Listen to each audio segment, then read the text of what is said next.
Saudara dikasih Tuhan, Profesor Viktor Frankl menjadi seorang psikolog analitik ternama setelah Sigmund Freud. Dia seorang warga negara dari Austria. Yang membuat dia menjadi seorang ahli psikoanalisa adalah pengalaman hidupnya yang dia dapati ketika berusia 12 tahun.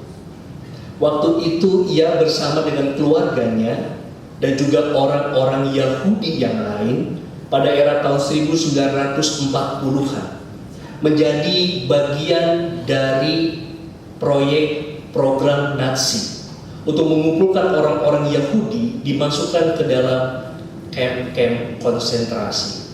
Ada 8 kamp konsentrasi. Yang terkenal dengan kebuasannya adalah di Polandia, Auschwitz, dan di beberapa kota di Jerman. Ada Auschwitz dan Birkenau. Viktor Frankl ada di sana dan ia berusia 12 tahun. Pekerjaan orang-orang di kamp konsentrasi adalah bekerja. Kerja rodi. Rambut dipelontos, pakaian diganti dengan pakaian yang sama semua. Orang tidak punya identitas karena yang ada adalah nomor di sebelah kanannya. Di sebelah kiri lambang bintang Daud, di sebelah kanan nomor. Tiap orang dipanggil dengan nomor. Pekerjaannya bekerja. Kalau sakit tentu sudah tahu mereka akan dibawa kemana. Mereka akan dimandikan, istilah untuk diberikan racun. Setelah itu jenazahnya akan dikremasi, lalu abunya akan dibuang di sungai. Itu cara pemerintah Nazi menghabisi beberapa masyarakat yang berkebangsaan Yahudi. Sekasih Tuhan, di sana Viktor Frankl melihat betapa orang yang tidak punya pengharapan mudah jatuh. Orang yang dalam keadaan penderitaan tak punya pengharapan, tidak mampu menanggung penderitaan yang besar. Banyak orang yang mati karena kehilangan harapan. Banyak orang yang tidak mampu menanggung derita sampai akhirnya tidak terselamatkan. Karena itu pengalaman di masa remaja awalnya membuat Viktor Frankl merenungkan betapa pentingnya mempunyai makna. Karena makna hiduplah yang membuat seseorang mampu menanggung penderitaan sekeras apapun. Orang yang mempunyai makna hidupnya, istilah Viktor Frankl, mampu menjadi das andere Zeugenen, dia yang dapat menjadi lain. Karena itulah manusia adalah sosok yang bisa menanggung derita. Kalau, kata Viktor Frankl, dia membawa penderitaannya ke ranah yang lebih tinggi, dimaknai, bahkan dimaknai secara iman. Dari penjelasan Viktor Frankl ini kita maju, saudara. Viktor Frankl mengatakan bahwa penderitaan dapat ditanggung dalam perspektif iman, diberi makna. Entah itu sakit, entah itu kegagalan, entah itu penderitaan apapun dimungkinkan dilalui. Pertanyaannya adalah bagaimana dengan diri kita yang hidup dalam spiritualitas Trinitas? Seberapa jauh ide tentang Tritunggal, Allah Bapa, Anak, dan Roh Kudus mampu menanggung, memberikan kekuatan bagi kita dalam menanggung penderitaan? Tentu kita akan berkata, kok bisa pemahaman tentang Trinitas itu bisa memberi sikap batin yang teguh dalam menghadapi kehidupan yang tidak mudah.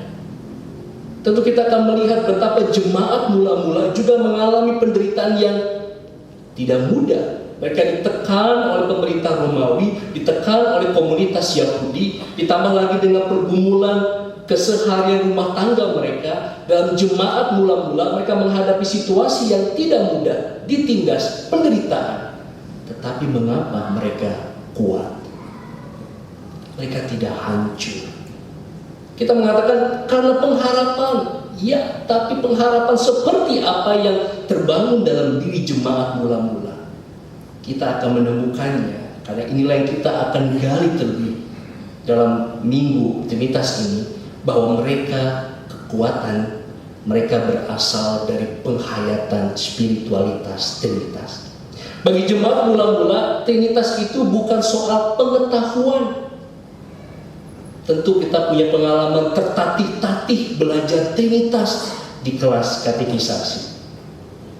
Sampai ujung-ujungnya ketika membicarakan itu sampai tidak bisa masuk kalau kita berkata, memang Trinitas itu misteri Tuhan. Kita tidak akan pernah bisa memahaminya. Sesuatu hal yang tak difahami, tak mungkin diresapi. Suatu hal yang tak dapat dimengerti, tak mungkin dihayati. Yang menarik jemaat mula-mula hidup dengan itu semua. Trinitas menjadi bagian dari hidup, dihayati, dilakukan. Dan yang menarik jemaat mula-mula itu orang yang sederhana. Bisa bayangkan kelompok-kelompok yang ada di tengah-tengah jemaat, orang yang berpikir sederhana tetapi hidup dalam spiritualitas Trinitas. Pengajaran ini akan memasuki percakapan tentang itu semua.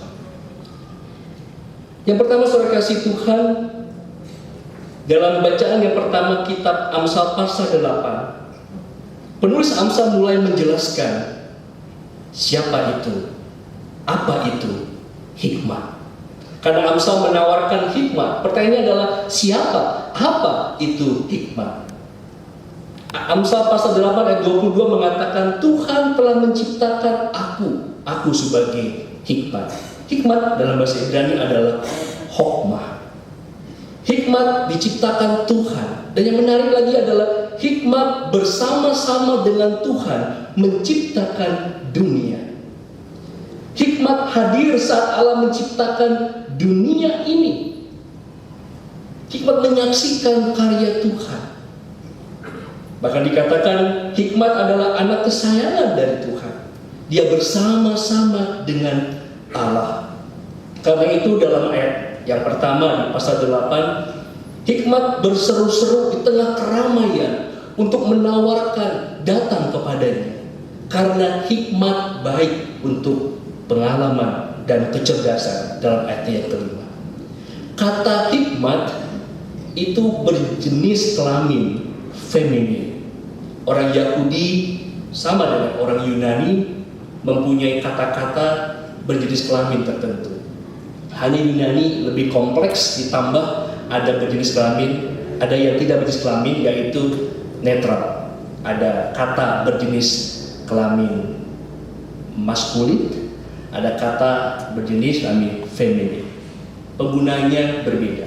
Di dalam bahasa Ibrani pun demikian. Yang menarik adalah hikmat berjenis kelamin perempuan, feminin. Maka itu hikmat berkata kepada ayat 4, hai para pria, kepadamulah aku berseru. Hikmat memanggil para pria. Hikmat itu feminin. Mengapa? Ketika dicari informasi dalam literatur tradisi Yunani, Sophia atau hikmat atau hokmah, mengapa berjenis kelamin perempuan?